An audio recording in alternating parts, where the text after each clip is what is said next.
All right, here we are again. Another Hagley History Hangout brought to you by the Hagley Library, where we talk to people who have made use of our collections in the hopes that you will learn something about what we have, and also that we have fun talking to people who have been through here, who we've gotten to know in the course of their activities. Today, I'm with Laura Phillips Sawyer, who has written the book American Fair Trade, Proprietary Capitalism, Corporatism, and the New Competition, 1890-1940. And here's your very nice cover about this. Laura is at the University of Georgia Law School. She is a business and economic and legal historian who is, among other things, a trustee of the Business History Conference. And very happy to have her here. So Laura, thank you for joining us to talk about Yeah, thank you so much for having me. I really appreciate this invitation. Hagley played a formative role in the book coming together, or I should say first the dissertation coming together, and then the book as well. So I am indebted to Hagley, certainly. Well, we'll circle back to that in a minute there, but let me start off by asking you about the title, American Fair Trade. And the immediate issue is that for many people, a fair trade is about the kind of coffee that you buy in the supermarket. And this, of course, is not about the coffee that you buy in the supermarket. It's not about the current notions of fair trade. So please explain this. What do you mean by fair trade? What is the sort of, the if you will, the range what the book is trying to tackle? Sure, thanks for that question. Of course, fair trade has many meanings across time and space. But I think generally, most basic level, it refers to a branding strategy, oftentimes, that associates some product or service with standards of fair competition. And of course, those can vary, right? So today we think about fair labor standards, or making sure that producers or growers, to follow on that coffee example, are paid a living wage, for example, or receive certain benefits, things of that nature. And those types of ideas go back pretty far in history. And there's been excellent work written on white label campaigns to protect women in workshops, or to end child labor, or to just protect workers more generally. And those do come into play in the book. They are connected to these ideas that I've pursued here. But for the particular protagonists in my story, I'm looking at independent proprietors, beginning in the late 19th century and then through the New Deal period, and the way in which they came together and organized in order to change antitrust law specifically, but also to have a fair trade campaign. So the legal history is really what got me started on the project. And the branding stuff came in as I was understanding or trying to understand how litigation strategies changed and how lobbying campaigns developed. The American Fair Trade moniker actually comes from Louis Brandeis. And he was a very smart politician and rhetorician, right? And he helped rebrand what had been referred to, and still is referred to, as resale price maintenance. A much less palatable branding term than fair trade, or even fair competition, for that matter. So I'd be happy to talk a little bit about what brought together these fair traders, and then how Brandeis fits in. Please go right ahead. Keep on going. Okay, all right. I think, like any history professor or law professor for that matter, if given the opportunity, I could probably monologue for too long. So you have to interject at any time. In 1911, there's a famous case, Dr. Miles Medical Association versus Park and Sons.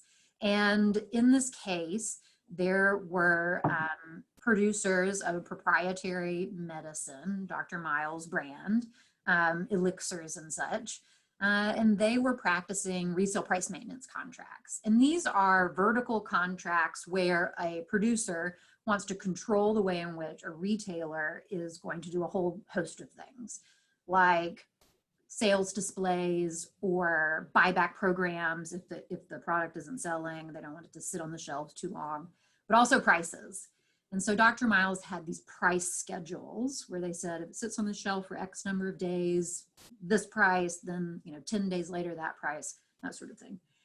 And they had the argument that first they argued they could do that under common law, and they argued that this helped preserve the goodwill of their brand, right? Which is part of what they own in their company, the value of it. And it's challenged by one of these retailers that wants to use it as a loss leader. And Dr. Miles said, you can't do that. We have these contracts. You were not part of the contract, and so we want you to cease and desist. Parkinson says, no, I will not. I will challenge you in court. And goes all the way to the Supreme Court. And the Supreme Court says, actually, this looks like a price restraint. And it looks like Dr. Miles is trying to create like a pool of retailers who can't compete on price. And we want price competition because it has all of these good knock-on effects like lower prices and competition that creates quality and that sort of thing. Let's stop you a second. Well, let's stop you a second. I mean, what you're describing that they want is similar to what we now have, for example, with Apple phones, where Apple can tell all the different people who sell it, this is the price that you have to sell it at. I mean, we'll circle back to how that happens, but that's just for people who aren't sure, but that's what it's about. And so what you're describing is a Supreme Court case that would have, if it stayed, permitted retailers to slash the prices on Apple phones wherever they are, to sell it below cost so that you go to Best Buys, or if you go to stores at all, or Walmart or places like that for that kind of a purpose. Is that accurate? That's what you're describing? Yeah, exactly. So this is what they were trying to combat, right? The loss leader or price slashing on a particular brand product, right? And the Supreme Court comes down and says, we don't even want to hear about any pro-competitive effects, any benefits to consumers or anyone. This is per se illegal, and it's credited with creating this per se prohibition. But interestingly, Oliver Wendell Holmes dissents, and he says, well, I don't know, maybe the producers should be able to have some control over their brand name because they are invested in the goodwill surrounding that brand. If they want to sell the company later, that's part of what they're selling. And the law, retailers may not, maybe should not be able to perform in these ways. And so I thought the case was interesting when I first read about this movement back in, the early 2000s, in part because the Supreme Court had just overruled it. So the Supreme Court in 2005, I think it is, overturns this Dr. Miles precedent and says, actually, there might be some pro-competitive effects of this type of resale price maintenance contract. And that, look, these are actually vertical contracts between a producer and a retailer, and we've got to weigh the effects, right? Like, it's not always a good thing in every case. A monopolist shouldn't be able to do this, but there could be some reasons why RPM could be a good thing, to allow for a more diverse set of retailers and to prevent the type of free riding on a brand or that sort of thing. RPM means retail price maintenance, for those who pick up exactly. on the abbreviation yet. I was in a business school for a while, so acronyms just come naturally. So I thought, well, that's interesting.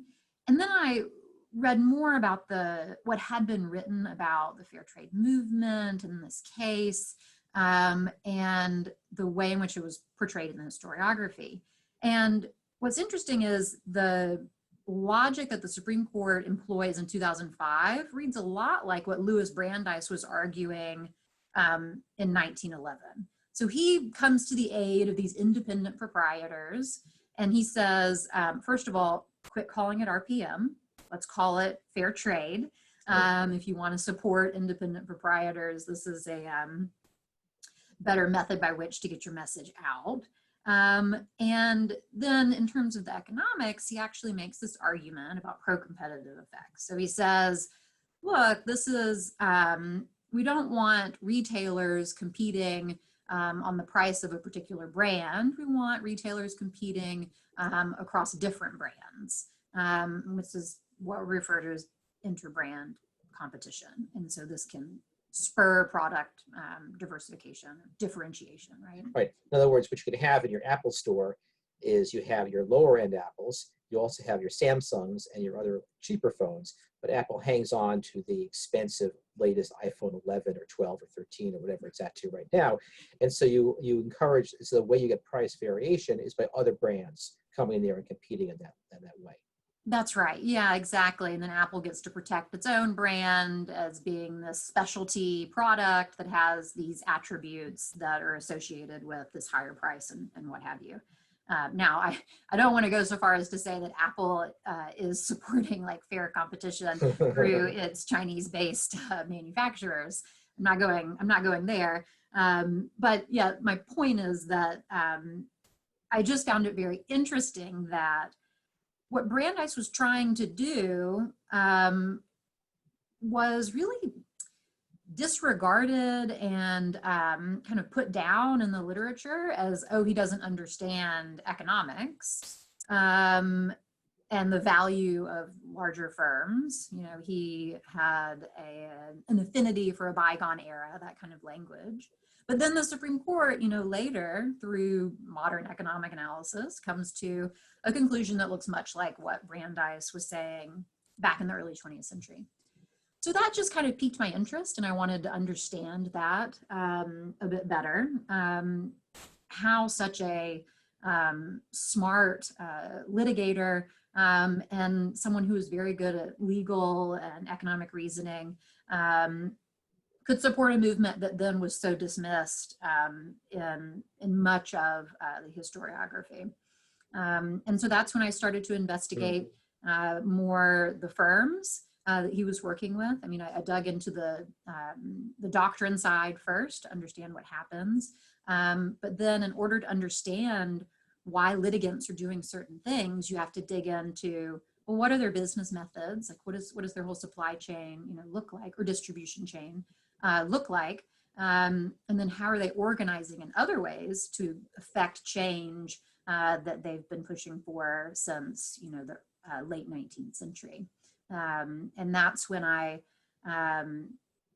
looked into Dr. Miles and got to go to Elkhart, Indiana to look at the company archives there, which was a lot of fun, reading through those old contracts and correspondence with retailers and dealers. They were later purchased by Bayer, the Bayer Corporation, I think in the 70s, I can't recall precisely, but a lot of their archival materials from the early 20th century remains in Elkhart, which is the RV capital of the United States, in case anyone didn't know that. And then I also started looking into trade associations. And the Dr. Miles Company was heavily involved with the national associations of retail druggists because they were trying to get their support. And they also worked with the wholesale druggists as well. And both of those are based in Chicago, but their trade association publications are all over. Because I was looking at medicines, it turns out that the UC San Francisco Medical Library has a vast holding of trade association publications from these druggists. So I went there and just found a treasure trove of published materials on lobbying and litigation strategies that they were, you know, trying to pursue in order to change the Dr. Miles ruling. And when they didn't have success as litigants, you know, they became active lobbyists and were very enthusiastic about working with regulators at the Federal Trade Commission once that was established in 1914 in order to change the rules of the game without having to go all the way through the Supreme Court. Let me ask you to back up a minute and explain why these restrictions are there in the first place. I mean, these are rules that, early 20th century rules, that limit the ability of firms to plan together, to do things together, price maintenance and all sorts of other activities. Why are these laws in place in the early 20th century? What happened prior to that point to generate this legal thicket, which they're now trying to work their way through? Yeah, so I mean, it's the law here is really interesting because prior to the passage of the Sherman Antitrust Act of 1890, common law governed competition in a variety of markets, and certain restraints of trade, so association agreements or covenants not to compete that are limited in time and space, were permissible under common law rules. But the Sherman Antitrust Act comes along and it codifies common law in a federal statute, but it doesn't, congressional intent is not entirely clear, and it doesn't give a lot of direction to the Supreme Court. So in a lot of ways, the Supreme Court is, left to its own devices and is going to take the cases that are brought before it in order to determine what constitutes a restraint and or what constitutes monopolization. And so these are all Section 1 restraint cases. These aren't monopolies, these little independent guys. But the Supreme Court, through its first 25 years of dealing with the Sherman Act, kind of flounders around a bit, trying to figure out exactly what these rules are going to be. And the early history of the Sherman Antitrust Act, from 1898 or so, this court tries to have a literalist interpretation where they say, let's just create some strict rules and limit, all combinations or restraints of trade.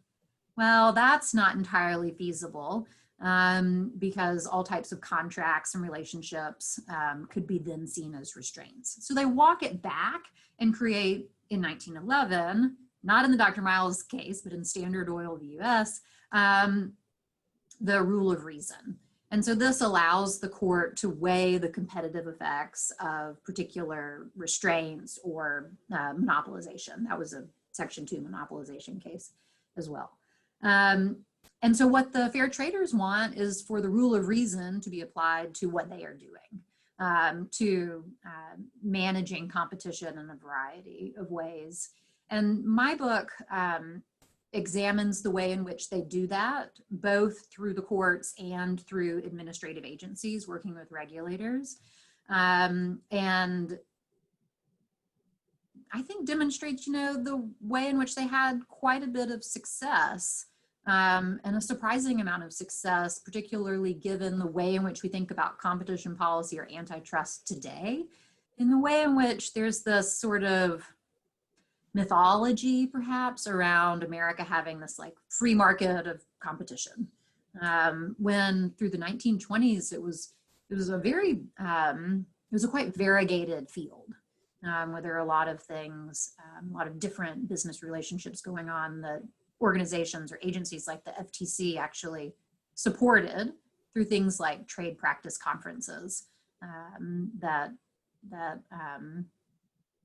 facilitated information sharing amongst business groups. And I think would be surprising to a lot of people who haven't studied business history or have only focused on really large firms. Well, talk to me a bit more about these trade associations. I mean, there's, you say people be surprised by what they did. They might be surprised by what the Federal Trade Commission was doing in the 1920s. Lay that out a bit. Explain what this exceptional story, this unexpected story is. Yeah, so I mean, it's, so the trade associations are doing all kinds of interesting things. And your question kind of brought up two things in my mind, what they're doing in the US and then whether or not it's exceptional, right? If it's US exceptionalism, because there's some really interesting and parallel things going on in Europe. And that was what I found really surprising and interesting, and that I learned at Hagley, actually. But I didn't delve in too much in the book because, a book needs a beginning and an end, and, you can't go on forever. But tell us about the U.S. stuff first. And then okay, yeah. So the first part, Yeah, on these trade associations, I dug into the druggist associations, but there are also some interesting litigation and FTC documents on lumber associations as well. And this was a time when the rule of reason is governing antitrust. Now, granted, Dr. Miles' case is good law throughout this period, and that is a per se prohibition on price fixing of this nature.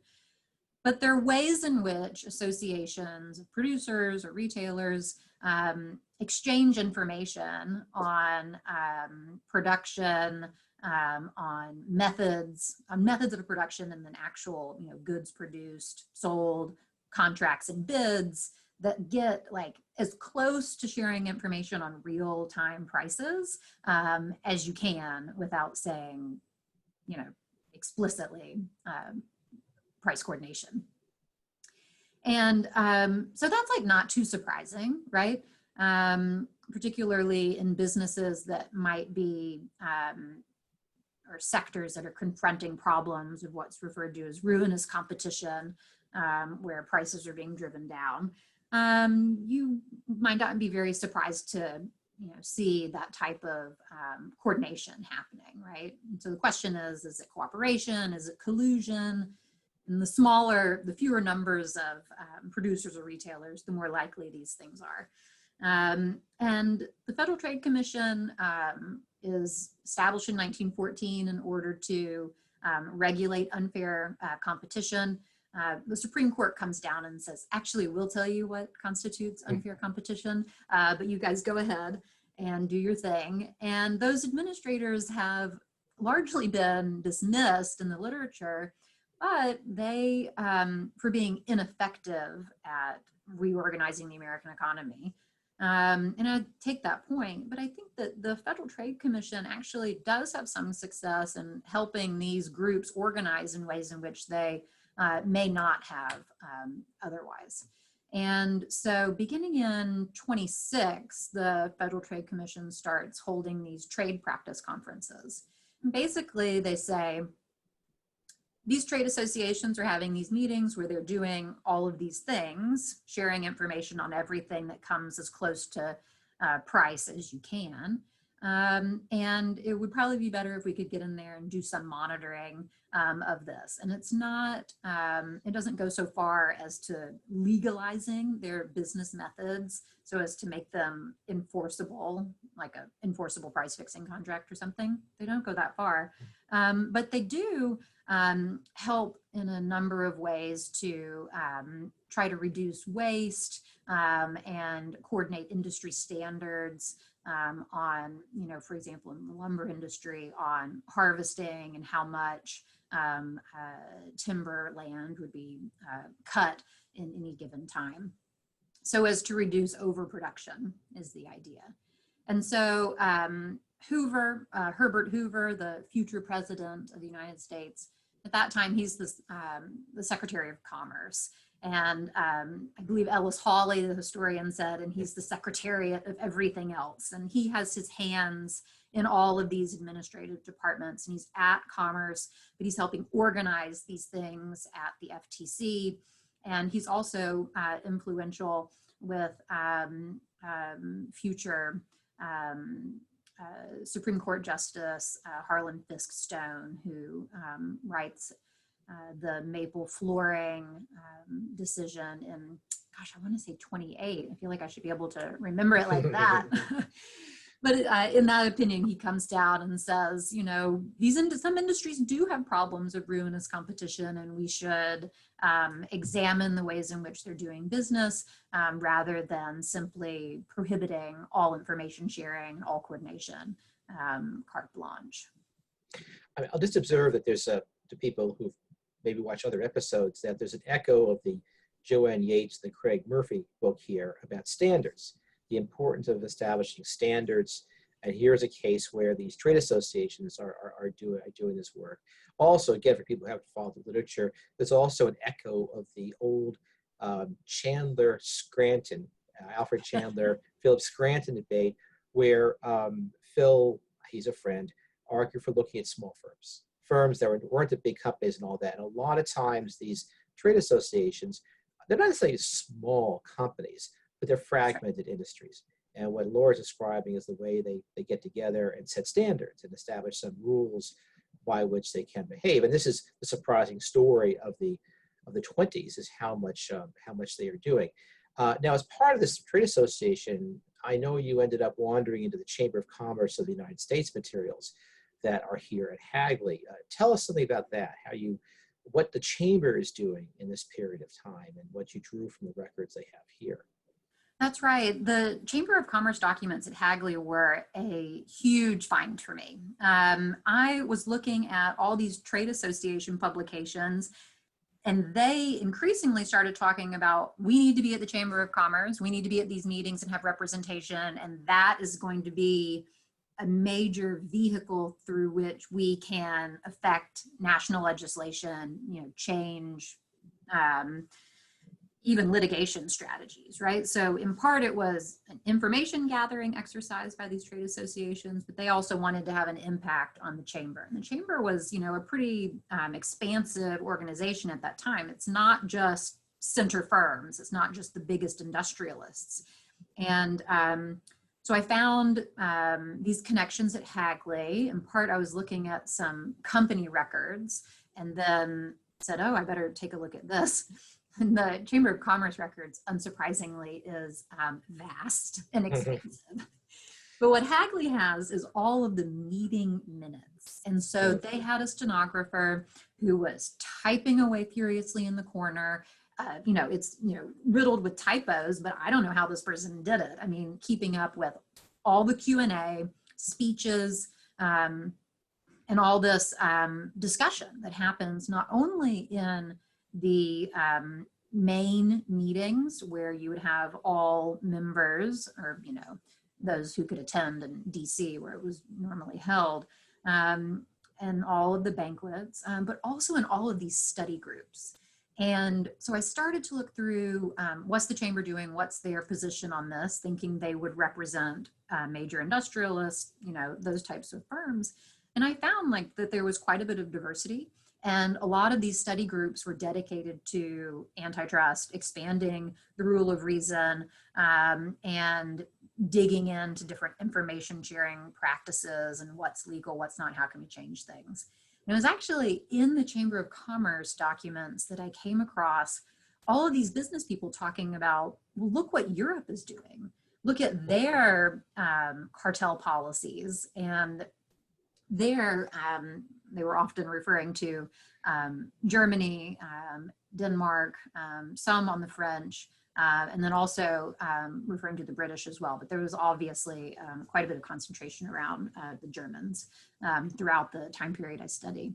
And, there in Europe, there were a variety of different national mechanisms for controlling associations, but cartels were given quite a bit more leeway.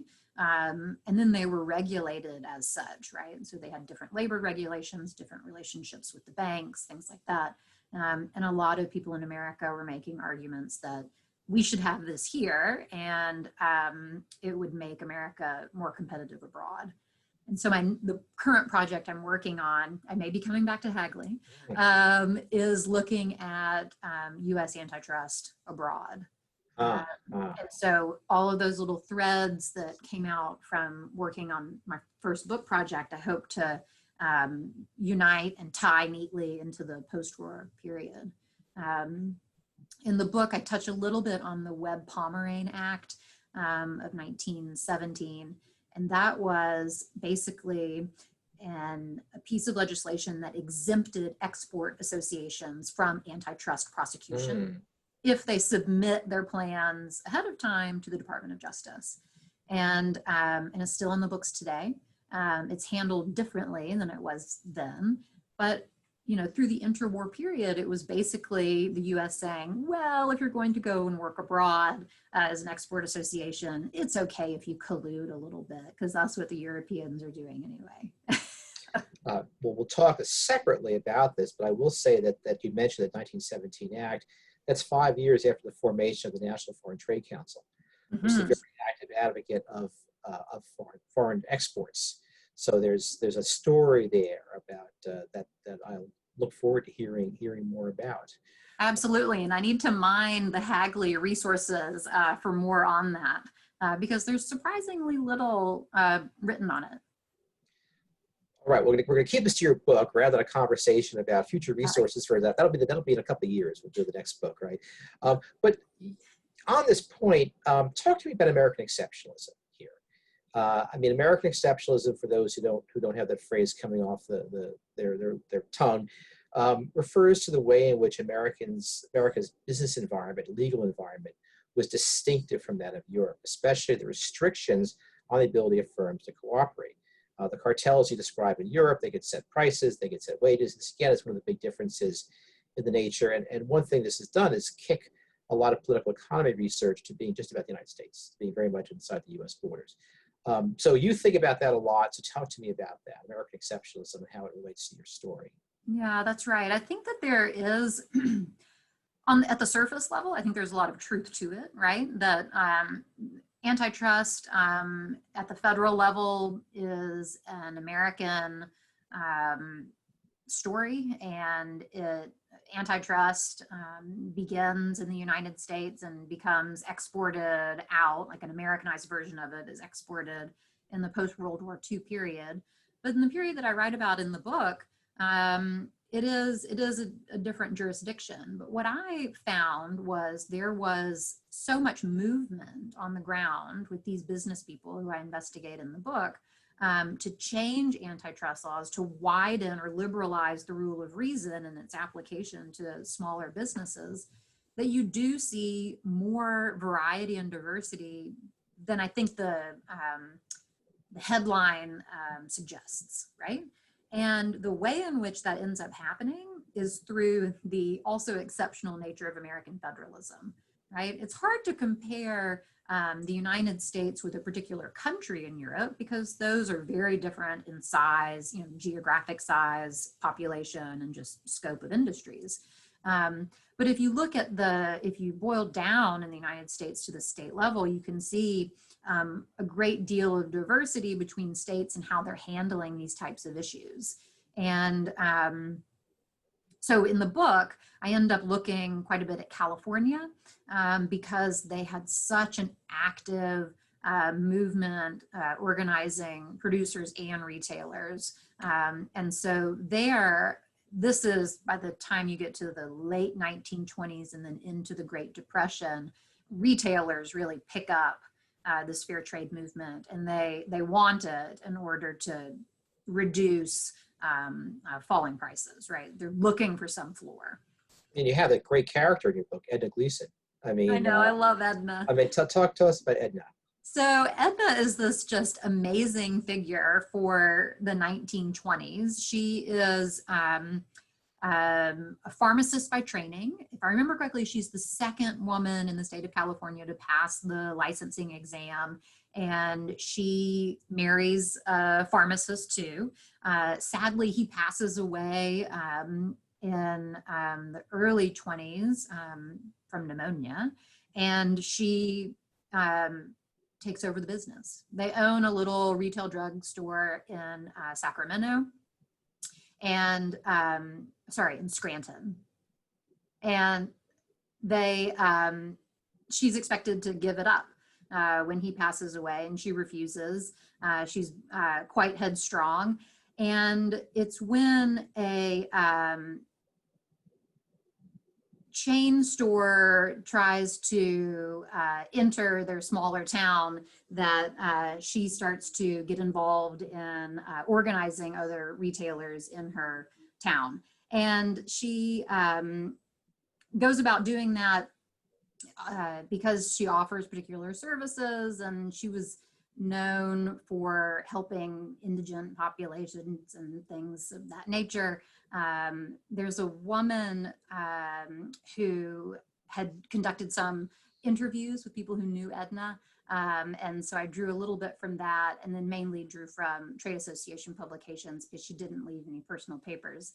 But she coordinates retailers throughout the state after having success at the local level to keep out, I think it was called the Cut Right drugstore. And she ends up launching this fair trade campaign in California and modeling it after what other specialty proprietors or producers had done earlier in that century. And so the success that she has there ends up propelling the National Association of Retail Druggists to pursue more seriously legislation at the federal level. And so she receives like a honorary title from the NARD, and they give her like a rifle or something, a revolver, as a gift. And she's just this excellent story of someone who goes to these meetings and stands up and protests against the use of loss leaders. And that type of activism leads to companies like Dr. Miles, which is based in Indiana, moving and setting up a subsidiary in California as well. And so she was just an interesting person who was certainly a capitalist by any measures, but very much a proponent of this regulated competition and this vision for what a progressive sort of capitalism might look like. And now, of course, there's a downside, right, to all of this. I mean, it's putting quite a bit of power in the hands of retailers who push backwards through the distribution chain and can dictate what manufacturers do to a certain extent. And during a time of falling prices, they were content to try to keep prices on certain brand name goods up. Now, of course, that doesn't affect generics, but you know, there could be some stickiness to prices that might keep generic prices up as well. So there's certainly downsides to the movement, but you know, they were making arguments about if our sales dip, we have to lay people off, we have to take these other measures, and we're trying to keep independent proprietors open. So that was her argument, and she was just a really fiery figure to get to study, although I really wish that she had left papers. Mm-hmm. Well, I mean, this, of course, is an issue that doesn't go away. I mean, the politics fade, but this is the Walmart and the Amazon issue. You know, is it you know, always lowest prices? You know, and of course that means that small places go out of business, so they can't compete with those prices. So this dilemma that you describe is a dilemma that really persists throughout the 20th and now the 21st century, between allowing prices to be cut as low as possible. Is that what consumers want? And do they also want to have only Walmart or Amazon as the places where they buy their goods? Yeah, I think that's exactly right. And so, you know, there's a movement afoot right now of neo-Brandeisians who are interested in, I don't think having resale price maintenance as the answer to all of these problems, but they are making claims such as those about the market power that Amazon exerts and the political ramifications of that type of economic concentration as well, thus the title Neo-Brandeisian. But I think that there's a lot of truth and a lot to consider with those types of arguments. Now, that's not really necessarily an endorsement. I mean, I think a lot of people, much to my consternation, misinterpret the book as being like an advocacy piece for cartelization. I've had a couple economists actually ask that. And that's not really the purpose. I mean, it's an exploration of these ideas and their ramifications in the shape of our administrative state and in the way in which we regulate competition. And I think that the story that I tell in the book and that neo-Brandeisians are investigating right now is one about the connections between economic concentration and political participation and this accountability of firms. And I think that that antitrust has really lost any focus on that, but it is definitely part of the policy origin story and the way in which I think consumers and citizens think about antitrust or anti-monopoly more broadly. Well, very good. Well, we bring up to the present, the issue is still with us. You can decide which side you feel about, but I think you've illuminated, shown a light on the fair trade going back a long way. So Laura, thank you. And soon we'll have to talk about coming back to Hagley again. Love to have you back. Absolutely. I look forward to it. Oh, great. Well, thank you very much. Thank you, Roger.